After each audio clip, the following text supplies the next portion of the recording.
তো আমাদের এই যে নয়াপাড়া যে জোনটা রয়েছে এটা অত্যন্ত পবিত্র একটি জোন।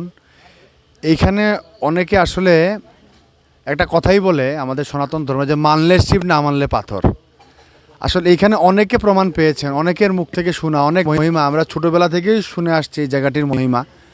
যে অনেকে অনেকে বলে থাকেন যে এখানে একটা পূজার ঘর তারা এখানে নিবেদন করেছিলেন, এটা গিয়ে ভারতের একটা আমাদের পবিত্র নদীতে ব্রহ্মকুণ্ডে বা একটা পবিত্র তীর্থের মধ্যে পাওয়া গেছে। তো আসলে এটা অনেকে বিশ্বাস করবে না, অনেকে এটাও বিশ্বাস করতে চায় না অনেক সময় যে এখানে পাশেই একটি জায়গা রয়েছে যেখানে বলা হয় লোকশ্রুতি, আসলে লিখিত আকারে যেটা হয় এটা হচ্ছে কি পুরাণ, আর লোকপুরাণ একটা রয়েছে, একটা হচ্ছে কি লিখিত পুরাণ বা মহাপুরাণ রয়েছে, এটা হচ্ছে কি শ্রৌত পুরাণ। শ্রৌত পন্থায় অনেক কিচ্ছা বা অনেক কাহিনীর মাধ্যমে মানুষের মুখের মাধ্যমে কিছু লীলা কিছু কাহিনী আমাদের মধ্যে কালের পর কাল চলে আসছে। সেগুলোর প্রামাণিক কোনো এভিডেন্স না থাকলেও এগুলোকে আপনি অস্বীকার করতে পারবেন না। কেননা ভগবান বা দেবতারা যে যে জায়গাতেই তারা থাকেন বা ভক্তের আরাধনায় বা তাদের পবিত্র বা তাদের একটা পবিত্রতা অনুসারে তাদের পছন্দ অনুসারে তারা যে কোনো জায়গাকে নির্বাচন করতে পারেন।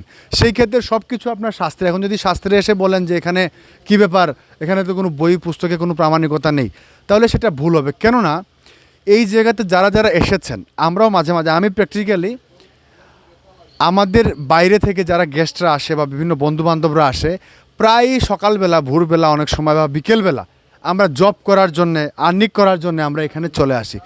যারাই আসে বাইরে থেকে, সে নিরামিষভোজী হোক আমিষভোজী হোক ধার্মিক হোক বা এমন অন্য ধর্মেরও ব্যক্তি আছে যাদেরকে আমি নিয়ে আসি, আসেন না দেখে আসি, একটা ঘোরারও জায়গা, আধ্যাত্মিক জায়গা। প্রত্যেকেই এই জায়গাটাতে এসে তারা একটা অনুভূতি পেয়েছে যে না এখানে একটা কিছু একটা আছে, তারা অনেক একটা স্পিরিচুয়াল একটা টাচ পেয়েছেন। এখানে আসলে অলৌকিক ঘটনা আমার কাকু সবচেয়ে ভালো বলতে পারবেন, এবং বিশেষ করে এখানে আমার কাকু বলবেন, এখানে অজিত কাকু, তারপরে আমাদের সঞ্জু কাকু, পীযূষ কাকু, তিনি বলবেন খুব সুন্দর, ওনারা স্থায়ী এখানকার অহরহ ঘটছে। তবে আমি একটা জিনিস বলবো, প্রত্যক্ষের প্রমাণের কোনো আবশ্যকতা নাই।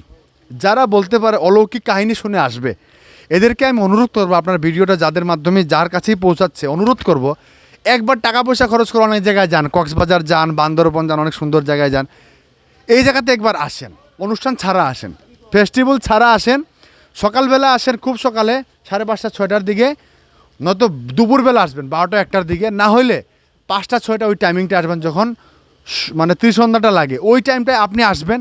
একা আসবেন, 2জন আসবেন, 5জন আসবেন, চুপচাপ 5-10 মিনিট বসবেন, তাইলে আপনার অনুভূতি হয়ে যাবে এই জায়গাটা অলৌকিক কি না, এই জায়গায় কিছু আছে কি না, আপনার অনুভূতিটাই অন্যরকম হয়ে যাবে। মানে অ্যাটলিস্ট পবিত্রতা যে ভিতরে আপনি অনুভব করবেন, কোনো ভয় পাবেন না, বাট পবিত্রতা, একটা আধ্যাত্মিক পরিবেশ, বা এখানে একটু জপ করলে ভালো হয়, ভগবানের মন্ত্র উচ্চারণ করলে ভালো হয়, একটু শিবের মাথায় একটু জল ঢাললে ভালো হয়, আপনি অটোমেটিক চুম্বকের মতো আকর্ষিত হয়ে আপনি কাজটা করতে বাধ্য হবেন। লোকেশনটা হচ্ছে আমাদের হবিগঞ্জ জেলার মাধবপুর থানার অন্তর্গত নয়াপাড়া ইউনিয়নের নয়াপাড়া চা বাগান 12 নম্বর সেকশন। এবং সব থেকে ইজি লোকেশন হচ্ছে আপনি ট্রেন লোকেশন, যেটা আপনি নয়াপাড়া রেল স্টেশন আপনি ঢাকাগামী, সিলেটগামী, চট্টগ্রামে যে বাসে উঠেন না কেন নয়াপাড়া স্টেশন আপনাকে পার হতেই হবে। আর এই জায়গাটা একদম সেন্ট্রাল জায়গা, আপনি ঢাকা সিলেট হাইওয়ে থেকে নেমে 5 মিনিটের রাস্তা নয়াপাড়া চা বাগান। এবং আপনি ট্রেনে আসলে পরে ট্রেনে নামলেই হাতের বাম পাশেই হচ্ছে গিয়ে নয়াপাড়া চা বাগান, বাগানের মুখে আপনি নামবেন, একদম ভেরি ইজি লোকেশন। এটা নয়াপাড়া বলে অনেকে যশোর যাবে না, এটা সিলেটের হবিগঞ্জ জেলার মাধবপুর থানার নয়াপাড়া রেল স্টেশন, নামলেই নয়াপাড়া চা বাগানের মুখ। নিরাপদ জায়গা, অত্যন্ত নিরাপদ এবং অত্যন্ত মানে একদম একটা মানে একটা প্রাইম লোকেশনের মধ্যে, আপনার ইজি টু ট্রাভেল। এবার রাস্তাঘাট খুবই ভালো, খুবই সুন্দর ফ্যাসিলিটিস আছে। হরে